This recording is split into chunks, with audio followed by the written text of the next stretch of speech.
Hey Internet, it's RJ. Welcome back. Thanks for tuning into the show today. Now today is Sunday, so you know what that means. We're going around the net with all the news you can use in the week that was in credit and finance. And we don't play banker's hours here. We've got a full docket for you despite the holiday week. So we've got Visa in the news raising some fees yet again.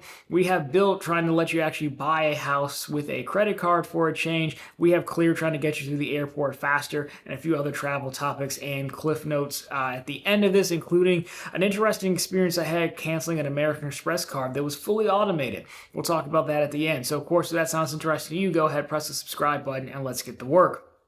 Now, we will lead off with Visa, the major payment network. You could argue they're the leader, but of course you're talking about Visa, MasterCard, Discover, and American Express. Most people are usually going after Visa and MasterCard in this sense, but they're now back in the news for a fee increase coming January 1st, partly to merchants and partly to the issuing banks. So let's take a look at this, as it has been a hot topic. So this is from Payments Drive. And what they're saying was that starting January 1st, Visa's going to hike these fees. They had sent out a notice, Visa, back in October. So they're calling it a misuse fee that is paid by merchants will jump by 2/3 to 15 cents from 9 cents per transaction, while a base transmission fee paid by financial institutions will raise to 1/4 of a cent from 18% of a penny. The misuse fee would be imposed if a transaction is authorized but not settled within a certain time frame. Of course, Payment Drive did reach out to Visa, but they did not comment on that. So then interesting, they do also go on and note that's a little bit interesting here is that normally all fees seem to be passed on to merchants because, the merchant's kind of the one, kind of almost alongside the customer, kind of left out there, right? Because the Chases, the Bank of Americas, the Wells Fargos, they are the ones who can choose their vendor, between Visa and MasterCard. I mean, I suppose they could choose American Express as well, but they're never going to do that, right? So normally they don't try to pass the fee straight on to them, or they just get passed on to the merchant. But the merchants have been pushing back quite a bit. That's how we got the proposed bill. I don't really know where it's at, but the bill we've talked about a few months ago, where they wanted the payment networks to be opened up so a Visa card would work on the MasterCard or Discover card network, or at least have to work on the other one. This time, at least they're passing one fee on to each. All fees get passed on to consumers in the end, so we'll have to see, but at least the misuse fee is avoidable. If you've ever made a purchase, right, and it's just sat there and pending for quite some time. Now they don't go and say like what the turn time is for that, but that fee, at least on the surface, for having never worked in the payment, seems avoidable, which is good. So now this means usually we'll have to keep an eye out. Does MasterCard follow suit? It is on its own. I don't think this is really that interesting, but because fees are always a hot topic right now, does kind of make this one a little bit more interesting to see. So there's that. But, if you're using a travel credit card, fees aside, you might have a Clear membership as part of it. And now Clear is trying to work to get you through the airport just a little bit faster. Now they're rolling this new, even faster Clear out in a few airports. We'll cover it, but this comes to us from the Points guy, and we'll take a look at this. So what they're calling it is, of course, faster verification technology. But really, the fun marketing name is Lane. They're calling it Lane of the Future NV Pods. I think it's short for enrollment and verification, which pairs high-resolution wide-angle cameras with Clear's next-gen Identity Plus to reduce the number of steps for Clear members and staffers. This will lead to faster verification and thereby less times waiting. Look at that. They have a video demonstrating how it works. That seems like the thing I would use for B-roll, so you can watch that while I talk. In this video, of course, what you're seeing now, you can see how they just kind of walk through almost seamlessly, which is, interesting. And at Clear, so there's our media quote. At Clear, we're passionate about helping members win the day of travel from home to gate and back again. This is from their CEO. Clear's Lane of the Future is here with our new NV Pods, delivering a 5 times faster verification. Clear Plus members will now enjoy a faster and more predictable experience nationwide. She says nationwide, but there's a list of airports. There's 12 right now where these NV Pods are at, so talking about Austin, Bergstrom International, Buffalo, Niagara, Cincinnati, Northern Kentucky International, Denver, JFK, Oakland, Orlando, Pittsburgh, Reagan, Salt Lake City, San Francisco, and Mineta, I don't know the last one, but I've been to a handful of these airports. Not too bad. You would think they'd pick some of the bigger ones, JFK, SFO, Denver, sure, but some of these, I don't know, DCA. But anyhow, There you go. So that is going to make it a little bit faster to get through. The clear line does. We keep talking about this, and the bottleneck is still the TSA portion, right? I've actually never seen a long line at Clear. And granted, I don't go everywhere. I haven't been everywhere, but I've been to most states and most places and most busy airports, and you don't see that long. I'm sure at some point the line does get long, but it still consistently moves much quicker than TSA PreCheck, which also can be lengthy but still moves fairly quickly. The bottleneck is still that I'm going to say, and this may offend some people, that TSA just kind of gets in the way with their fake check that, again, was never really set up to do much of anything aside from get people comfortable flying again. So the answer to this still seems to be working on that merger between Clear and TSA PreCheck. That seems to be the way to speed things up, I would say. But the video did look slick. I still don't have Clear. I guess I think I could get it off my business platinum before I cancel it, but I don't have it right now. I think I did it for a video way back when. So if you've gone through one of these, let us know. I assume they'll be rolling it out to more airports, but again, I think we're just destined for like a mashup of TSA and Clear. That's going to have to be the answer to actually get us through. Or the dogs, right? If you've ever been to an airport where they just had the dogs, nothing was faster than that because you don't even have to stop. That seems like really the answer, but anyhow, once you've gotten through the airport, you probably need a place to stay if you're, departing. Well, if you like IHG and Chase, well, then you're in luck because they are extending their partnership for quite some time. So we have a press release. You know how much we love press releases. So this is from the IHG side of things, Intercontinental Hotels Group, if you will, and it's written the way you would expect. IHG has entered into new agreements with our current issuing and financial services partners to continue providing co-branded IHG One Rewards credit cards in the U.S. The new agreements, including that with J.P. Morgan Chase Bank, are effective immediately and have an initial term running through 20. Who wrote this? This is like the worst. I mean, I know we make fun of these press releases, but like this is bad. This is more like a memo than anything else. This isn't even that fun to read. So again, they go on to say like, look, total fees to IHG are expected to significantly increase from the start of the new agreements and to continue growing over the term. This growth will be driven by IHG and our partners' ongoing commitment to expand the overall U.S. co-branded credit card business and the number and usage of card accounts. These will also be supported by the growth of IHG One Rewards membership and loyalty penetration. That's a fun word to use. Together with the ongoing expansion of IHG Hotels portfolio fees recognized within IHG operating profit, with reportable segments worth $39 million in 2020. Long story short, they think they're going to make some more money.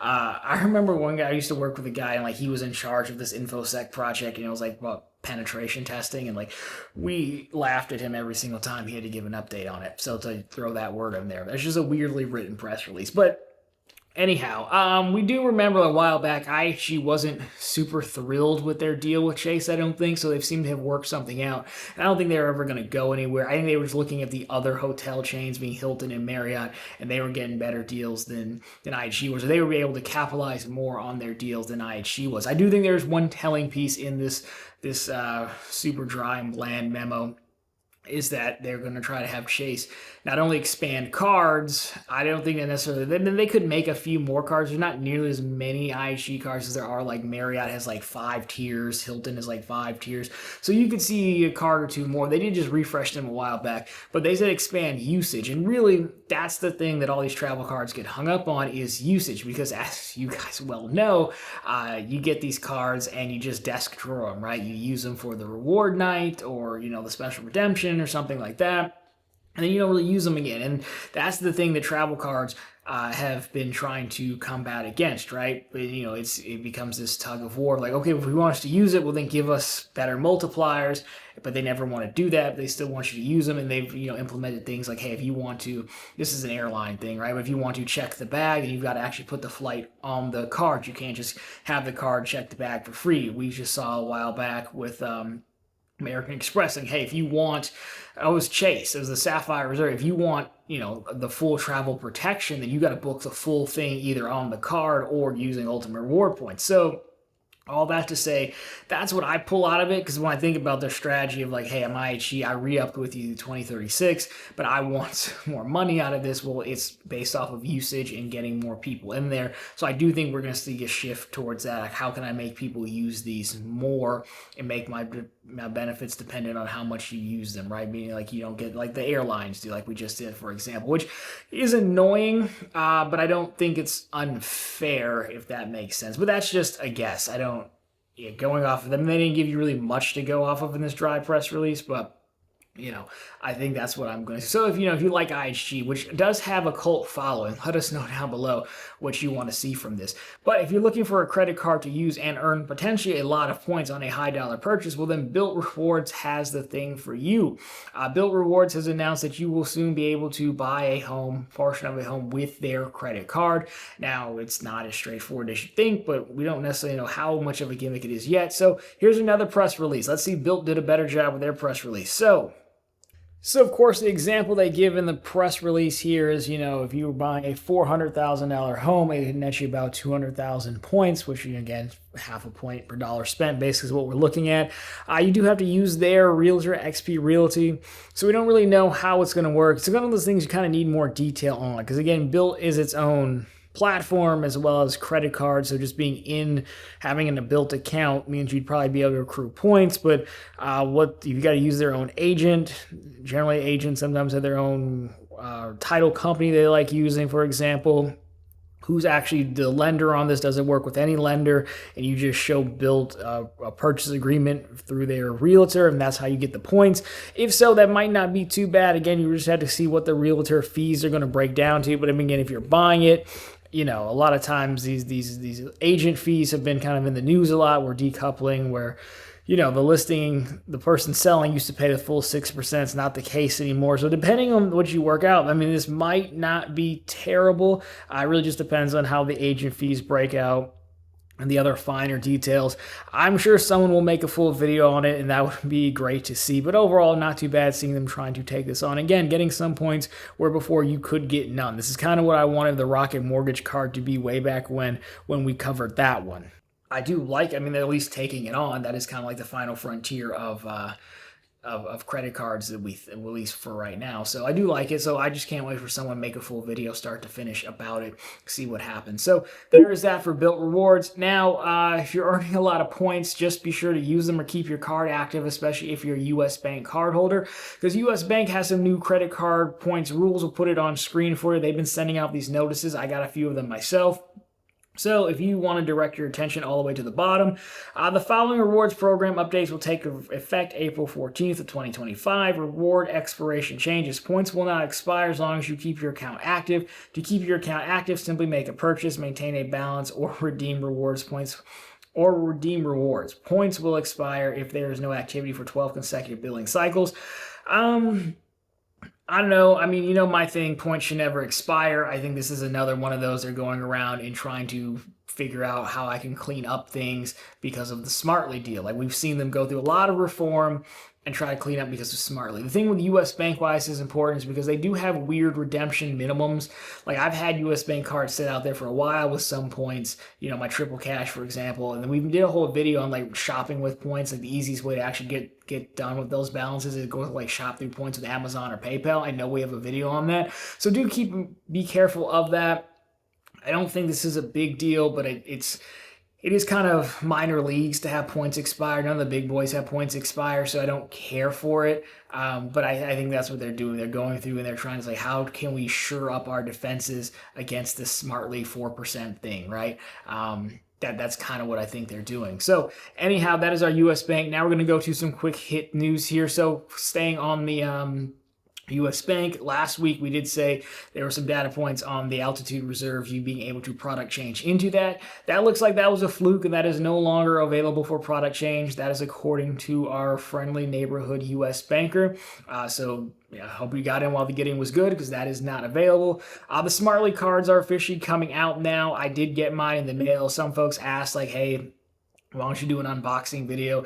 Because unenveloping it seems kind of boring, and you kind of have to open it anyways to black out the numbers, and it's a whole thing. Plus, if I can't get 8 minutes out of a video to get my mid-roll ads, then I'm probably not doing it. Sure, you could have done a short, but the same things still apply. It is a nice metal card. I say it is metal on par with American Express cards, where Sapphires are kind of flimsy metal, Wells Fargo is kind of flimsy metal.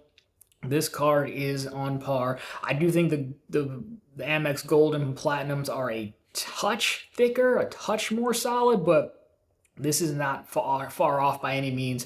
Plus, it is black. The design is nice. It did take a while to deliver. I'm still seeing some people waiting, and I product changed like the first day that you could. So I don't know why it's taking a little bit longer, but they are coming. I don't think it's that big of a deal because, even though I moved the money, I'm still only counted at the 2.5x right now. I still need to wait another probably month, maybe 2 to get the full 4x. So it's not really a rush, I would say, for most people yet, unless you were already at that tier with US Bank. So those are coming. Just be patient. They do ship them weirdly. Your paperwork comes separately from your card, but it is a nice card overall. The last point I wanted to talk about here was Amex cancellations. And this may be news to nobody. You might all know this.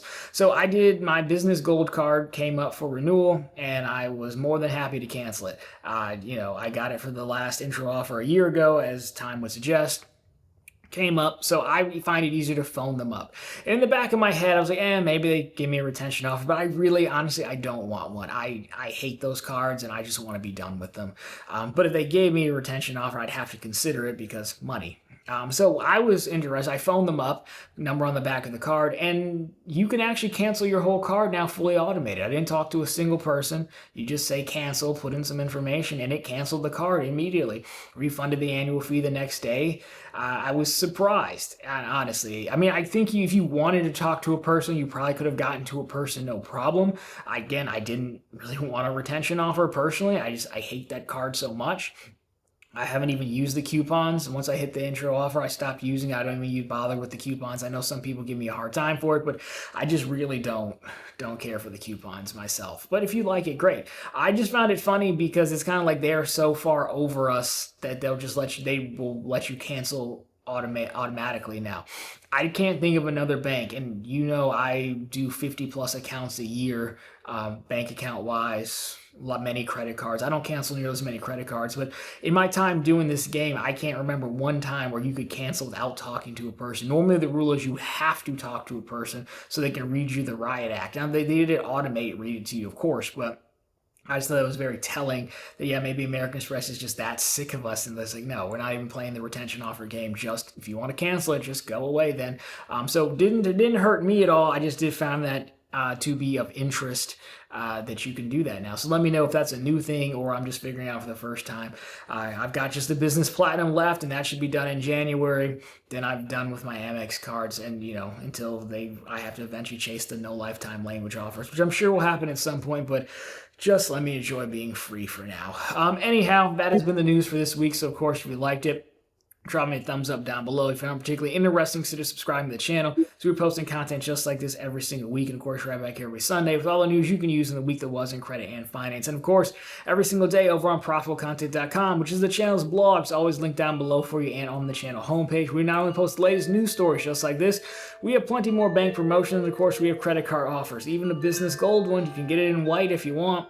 That's always down below for you as well. But anyways, that'll do it for this one. As always, thank you so much for watching. I'll talk to you very soon in the next one.